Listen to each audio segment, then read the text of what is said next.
বর্তমানে যে ঐক্য হইতেছে এটা 1941 লাহোরে যে মওদুদি ইসলাম ছিল, এই মওদুদি ইসলাম প্রতিষ্ঠা করার জন্য আমাদের সবাইকে দাওয়াত দিতেছে তাদের সাথে এক হওয়ার।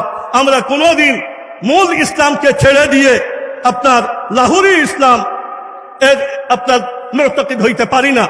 আমরা যদি একাও থাকি তবুও এই দেশে আহলুস সুন্নাত ওয়াল জামাআতের পতাকাকে আমরা উড্ডীন রাখবো। এইগুলা বেঁচে আসা একটা শক্তি ইনশাআল্লাহ বেঁচে আবার বঙ্গোপসাগরে পতিত হয়ে যাবে যদি আপনাদের সহযোগিতা আর সমর্থন আমাদের সাথে থাকে।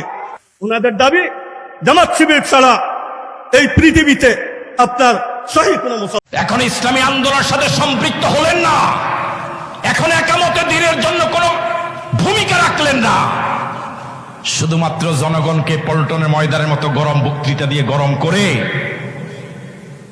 হাজার হাজার লক্ষ টাকা নিয়ে যায়। কয় টাকায় আমদ দেয়, কয় টাকা ইসলামী আন্দোলনের জন্য খরচ করি হিসাব করার